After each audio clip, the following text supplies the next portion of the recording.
Good evening, ladies and gentlemen, and welcome to the No Name Cinema Society, the film review show that dares just to dig a little bit deeper. Hope you're all having a great holiday season. It is Monday, December 30th, 2019, and this is episode 59.2. It's our Indie Spotlight. And this year we've been spotlighting films from 10 years ago, indies from 2009. Today's film is a very controversial film called Downloading Nancy. Hi, everybody. My name is Jonathan Betzler. I am back here in Los Angeles after the holidays. I was in New York, for the last current feature, as you know, and I'm very excited to be here with you. We've got a new society member to introduce you to in a moment. So I'm going to get straight to the intros, and let's start with the person that you already know, my friend who barely notices me and treats me like I'm irrelevant. Devin Michaels is here. Not all of me. Oh, that's right. You're freshly shorn. I've lost, well, it's starting to grow back a little bit, but this is not my usual self. I've got the newest member of the society to introduce you to, an internet friend who I made a special deal with to be a part of the show. Zach Domingo is here, everybody. Hello. In all seriousness, ladies and gentlemen, Zach has worked with me on many different sets and has climbed up the ladder in a very short period of time, and now he's a full-fledged society member. How do you feel, Zach? Like how I felt yesterday. Pretty all right. It's already fitting in. Here. So let me go over the schedule for this, our 59th series of episodes. It started this past Thursday, December the 26th, with a review of Star Wars, The Rise of Skywalker. And, of course, tonight is the Indie Spotlight, or a review of Downloading Nancy. And next Thursday, January 2nd, 2020, will be our classic movie discussion of the 1944 Billy Wilder film, Double Indemnity. And next Monday, January 6th, 2020, will be our 43rd Sound Off. I'm supposed to do a book review. Alex is supposed to have a second run. And I, of course, have my top 5 that I'm going to do. So that's our 59th series of episodes that we're in the middle of right now. The trivia for this particular episode was that I announced in the last episode is, as I said, that everyone's been talking about the miniseries Chernobyl that was on HBO. The Emmy-winning director of the HBO miniseries had a controversial indie hit in the circuit in 2008 and 9, and that, of course, is Johan Renck, the director, Swedish by birth. He won the Emmy this past Emmy season for directing Chernobyl. At one time considered one of the best directors of commercials and music videos in the world, Downloading Nancy remains his only feature film. But I imagine after the Emmy for Chernobyl, that might change. Are you guys ready for the summary? Yeah. Downloading Nancy. Albert comes home to find his wife Nancy has left him a note saying she has gone to visit a friend in Baltimore. What he doesn't realize is that Nancy is visiting a male friend that she met online whom she hopes can help her with her deep depression caused by abuse as a young child. Indies are a little different, Zach, just so you know. Usually we each have opening thoughts. For Indie Spotlights, one of us recommends them and as to sort of pitches why they think it's worthy of a recommendation. So I'm recommending this film, so I'll go first and then we'll go to you guys. I tend to recommend these indies from 2009 in declining order. Like we started with The Single Man, which Devin was a part of, and so that was one of my favorite indies from 2009. Since this is the last indie of the year, it is the least of my recommendations, though still a solid thumbs up for me. And as harrowing, bleak, and disturbing as the film is, one has to admit that it accomplishes its goals. It's a very challenging piece, something that is very, very difficult to watch, but that doesn't make it something not worth making or watching, as some online have suggested. Based on a true story about a woman named Sharon Lopatka in Maryland, this is more than just a film to me. It's an important psychological case study, and I think it's a work of art. And the thing that really makes it so for me are the next level, potentially legendary performances that I'll talk about shortly. So the first question I have for you guys is, before I assigned it to you guys, had you guys seen or heard of this movie before? No. Absolutely not. Had never even heard of it. Okay. Did play in Sundance that year. So it's time for opening thoughts, and Devin is historically terrible at opening thoughts. So I'm going to let Zach go first, even though it's his first time. And Zach, so opening thoughts is just a one sentence review of the film. Like your basic thoughts in a sentence or phrase, if you could. Okay. Everyone sucks. That's my 2-word review. I mean, it's fine, but I did not love the movie. Devin.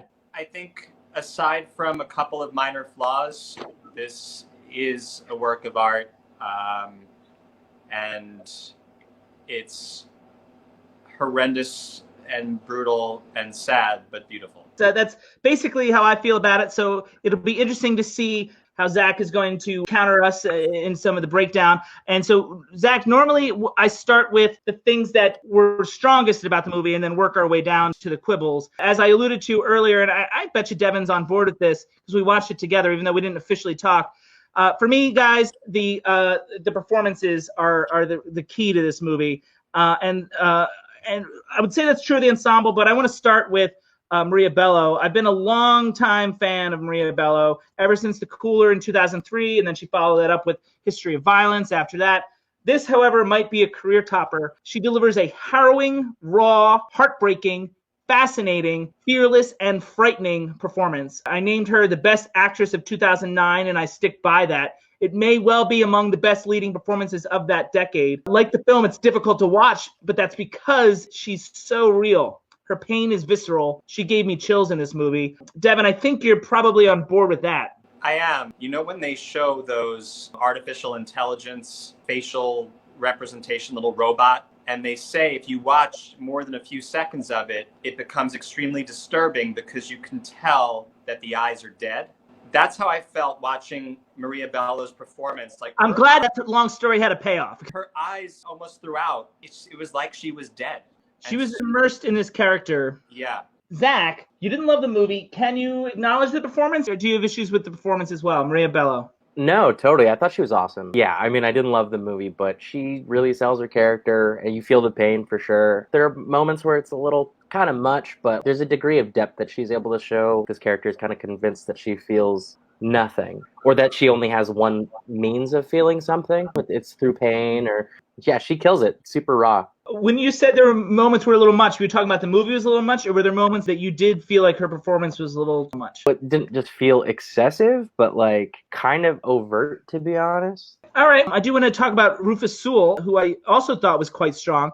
All of his fears and emotions that he has kept bottled up explode on him in a time of crisis, and he's able to show that transition and transformation quite effortlessly. And in many ways, he's a very different character than Nancy, but in many ways he's also kind of similar.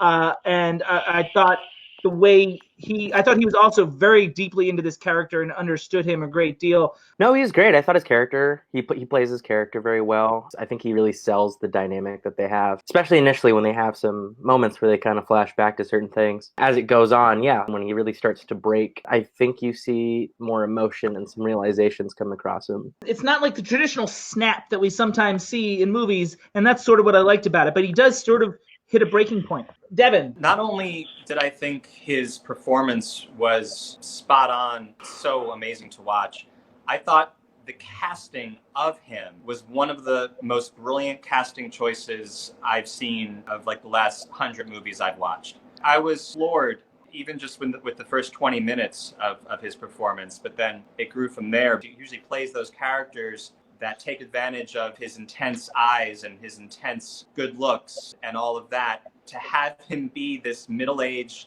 middle management schlub. He makes so many specific choices that bring across that lower confidence level of a character like that, which I've never seen from him before. I found that amazing to watch.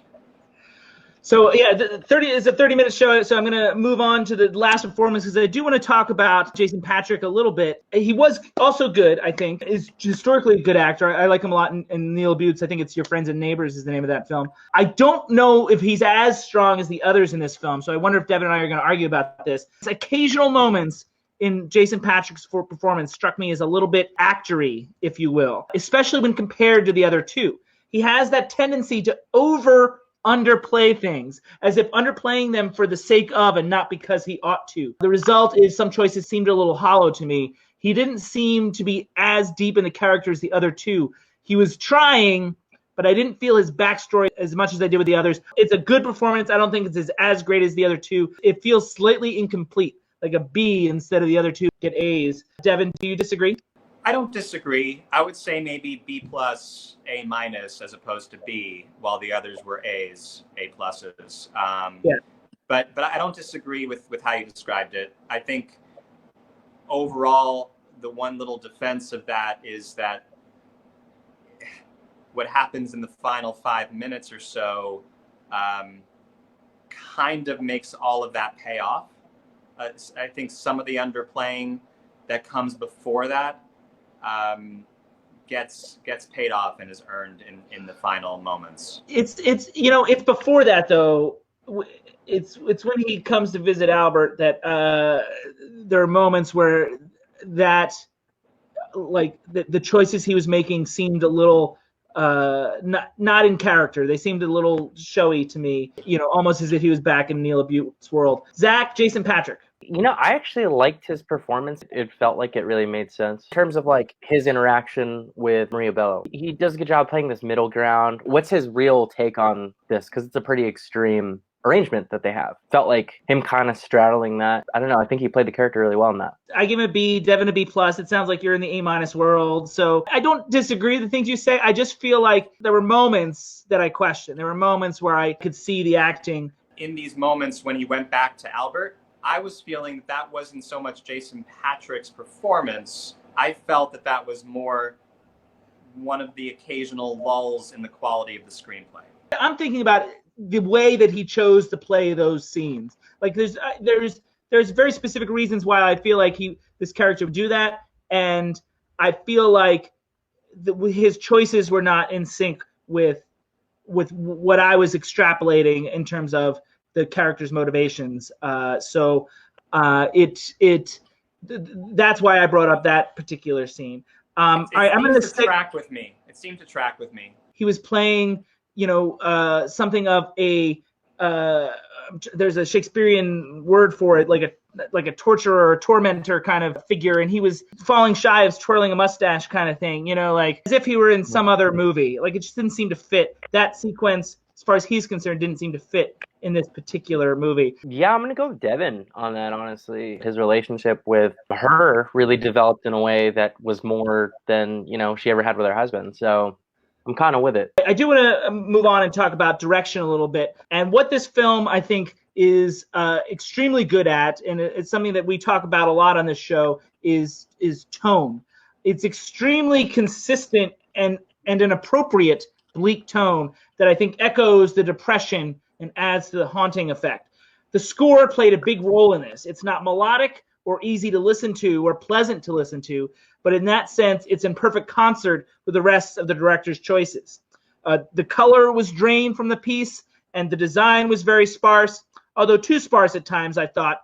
I'm thinking of, in particular, of a work party scene, which is the only time you felt the film's low budget. It's a shame that they couldn't do more with that because it took me out of it temporarily. Overall, all the choices that the director making is achieving this very specific tone that seems right to me. Zach? Yeah, I think it's on brand. The movie's bleak. It feels bleak. It looks bleak. The color spectrum's bleak. There's a specific tone, and I think he achieves it. Given your tone of voice, am I to discern that you don't like the choice? Would you have preferred it not be as bleak? No, I don't think so. It works well. Wasn't a huge fan of it, but I saw where it was going and what it was trying to do, and I feel like it did a lot to do that. So your issues with the movie are what it was trying to do didn't track with you? Yeah, I guess so, man. What I'm hearing is it achieved its goals, but you disagree with its goals. I don't know if I fully disagree with its goals. I just don't necessarily feel like it got there for me personally. There were a lot of moments that, were powerful, but just ultimately didn't really hit it for me. To me, it just didn't feel like it really said much about depression. Definitely disagree with that, but we will open that can of worms when we do the T word. Devin, tone. It was spot on in my view. It was extremely ambitious. It was taking on the full bleakness of a main character who has such a bleak view on the world. Most films rightfully shy away from that. It tends to not be an easy thing to make cinematic and to make a compelling story that you want to sit through. It stuck to its guns and said, too bad, that's who this character is, and hopefully there's enough there to get out of it in the journey of watching it. Just some other elements of the direction that I wanted to opine about. I kind of reject the handheld cinematography. Talking about quibbles now with the film, and I think this is a good example of where it feels more like a device than actually adding to the mood. I actually think a lockdown camera style would have been more in keeping with the tone that we like so much, or at least that Devin and I like so much.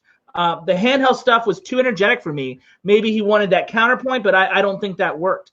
There were individual frames and framing and shots that I liked, but they didn't need to be handheld to achieve the effect that they achieved. I like the scene work of the film and the direction, and I often use the phrase scene work on the show, and that's referring to the work done by the actors and the director to block a scene for the camera, but also, for the proper emotions and the tone of the piece. And I think that is particularly good here. The scene work between the actors and the blocking the camera, it's raw, gritty, honest, and powerful. But I don't think the handheld quality needed to be a part of it. Zach has been getting interested in the camera department. I'm curious where you land on the camera work and the scene work. I see what you're saying, and actually that sounds pretty on brand for you to not like that. But I don't know. I mean, it didn't bother me so much, but I can definitely see where you're coming from. I mean, I'd be curious to know what like that movie would be like without the handheld.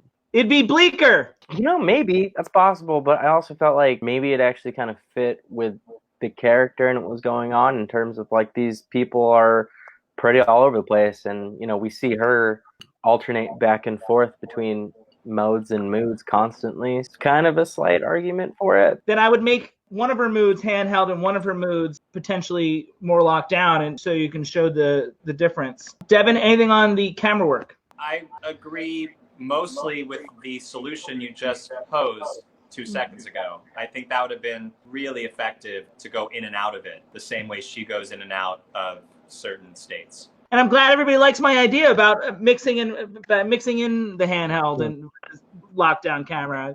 I think we're agreed that I should have directed this movie, it sounds like. Right, guys? And you should also take credit for casting Rufus Sewell. All my idea, guys. Okay. And I think Devin wants to talk about the screenplay. That's normally his favorite section. What I would say is I actually didn't have too many issues with the screenplay itself. Nothing really bumped for me in terms of the actual story. Again, it's sort of based on true events. And the way these actors created these characters helped make the even more outlandish moments believable. And I also had no real issues with the dialogue. Nothing felt particularly clever or memorable, but that would have been off-brand if it were. Everything that they said felt real and true to the characters. My issue with the screenplay lies in the structure. I like the cross-cutting between what's going on with Nancy and what's going on with Albert. However, it's unclear to me if playing with temporal relations really added much to this film. There seemed to be no rhyme or reason when there was a flashback and when we're in the present versus when we're in the future even. I almost wonder if they discovered that in the edit room, in which case it wouldn't be the screenplay's fault, because it almost felt as if they were making these choices by feel instead of having a definitive structure. The transitions between time periods were abrupt, which I guess added to the audience involvement a little bit, but given all the emotional unraveling we're doing, I found it distracting. My biggest quibble with the movie would lie here with this structure. Devin? I was mostly fine with it. I agree that it was not the most consistently artful side of the making of this film. I would agree that maybe a lot of that happened in the edit room, and so it was a little muddy, but it didn't bother me. Overall, I bought into it. I felt it was effective. I think it was more effective than going linear because of how this is so much about these characters who are just inside their heads and grappling with existing moment to moment. Yeah, it would jump the shark for me structurally is when it jumped forward and then jumped back a little bit. And I think it wanted to get to this point where the end is a surprise of some kind, the end that we've been dancing around. It sort of felt a little too contrived to get there for me. Zach? Honestly, it was mostly fine for me. I really didn't mind that whole kind of leaving a little bit of a mystery in terms of did he actually do it? I don't know. I feel like it helped kind of keep my interest, honestly. And that very well could be one of the reasons they went with that choice. In the section where you were talking about Jason Patric's performance when he goes back and sees Albert, I felt like there were some sections there, some little minor speeches he was giving that just came across a little screenplay. It's funny, as me as behind the camera kind of guy, I looked at those moments as actory. You, the actor, looked at them as screenplay-y. Yeah, to me, it came across as Jason Patric is hanging in there, but these lines are tough because it's making the performer have to commit to this really odd dynamic that sort of smacks of student film, kind of I just want to show that here's our intense, unusual situation. I agree. I do think that there were choices he could have made in the performance, which is why I brought it up then. I think he could have played that differently to make that work for me. I'm interpreting it a certain kind of way, and therefore I'm expecting him to interpret it the same way. But it did feel a little almost stagey to me, and otherwise something that felt very realistic to me. Zach, do you have any response to that? I totally see where you guys are coming from. There's a specific moment when he's there with his friends. When you're talking about twirling a mustache, that's definitely like the moment for me where it's like, okay, dude. He had really developed this relationship with her. For him to come back and kind of start confronting him, maybe not to the point of twirling his mustache, but I felt something there. So there were some moments that bumped in a movie that Devin and I found to be otherwise beautiful. I'm almost getting the impression that Devin liked it more than I did, and I like it quite a bit. But I always have quibbles. Devin, I'm going to let you announce your favorite part of the show. What's coming up, Devin? Rant? No. You're talking about the T word. It's the T word, ladies and gentlemen. There you go. I asked for a quick segue, and he has to milk it for all it's worth. It's the T word, ladies and gentlemen, the section where we really dig in and talk about what we felt were the themes of the movie. And I think the obvious one is mental health. And as a society, we seem to continue to fail those that suffer from extreme emotional and mental trauma. I was reminded how, as a society, we continue to not do well as far as dealing with mental health is concerned and people's mental health. And my number one film of 2017, the film Christine, makes a similar suggestion to that. I also think this film shows how close we all are or can be to Nancy. At least she was somewhat self-aware. In Albert and Louis, the other characters, we find other, maybe more socially acceptable, disturbed people that are one push away from breaking apart. In that sense, the film, to me, reminds us how fragile mental health can be. Zach, you know it was about mental health, but it didn't work for you, that element of it. Yeah. I don't want to just compare it to other movies and and say oh, there are things that have done it better, but it just didn't hit the mark for me in a lot of ways. To be honest, I just wasn't really buying it for a good portion of it. As great as her performance was, I don't think this was her fault, but I just wasn't that sympathetic to her for a good portion of the movie. I'm not fully sure why. Is it possible that you have no soul? That is possible. You're one of those AI robots I was warning us about earlier. Exactly. He's one of the robots! Exactly. I just wasn't buying it, honestly. That's how it felt to me. Did you not believe that she was mentally ill? I did. I bought that she had mental issues, but in terms of addressing mental health, it didn't feel very real to me. I just didn't care that much about these people. I didn't feel a lot for most of these people. To clarify, I didn't hate the movie. I think those are super important themes to explore, and I like a lot of films that explore that. This just didn't do it for me. Do you feel like it didn't deep enough, or did you feel like the opposite, that maybe it was so immersed in its theme that it failed on a storytelling level? No, I think, maybe it didn't go deep enough. All right, she was super sexually assaulted and all these terrible things happened to her, and that just explains everything. But I guess, maybe it just felt to me they didn't go deep enough into the root of the issues and how those affected her. It was just oh, this is why I'm this way. It almost felt to me like someone who had read a little bit about mental health and was just oh, there are people who have these issues and it comes from that. So that's this character. It felt like they were playing crazy instead of playing a very specific kind of crazy. Yeah, I think so. Yeah. I think that's a good way to put it. Yeah. I disagree with it. I feel like I understand your point of view, and it's a subjective thing. Devin, I've got another theme, but do we have more in mental health before we do? This might be a separate theme, but it's interesting, Zach, what you were saying a minute ago about how Maria Bello's character is hard to sympathize with.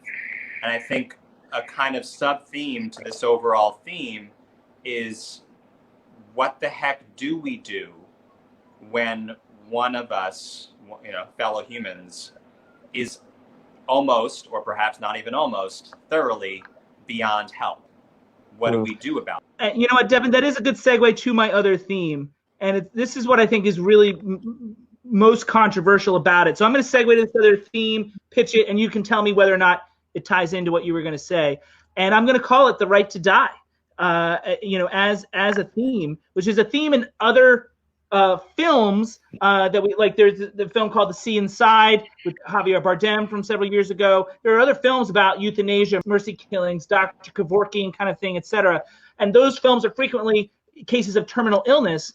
But here is a case of someone so damaged, so desperate, so suffering, so unable or unwilling to be helped.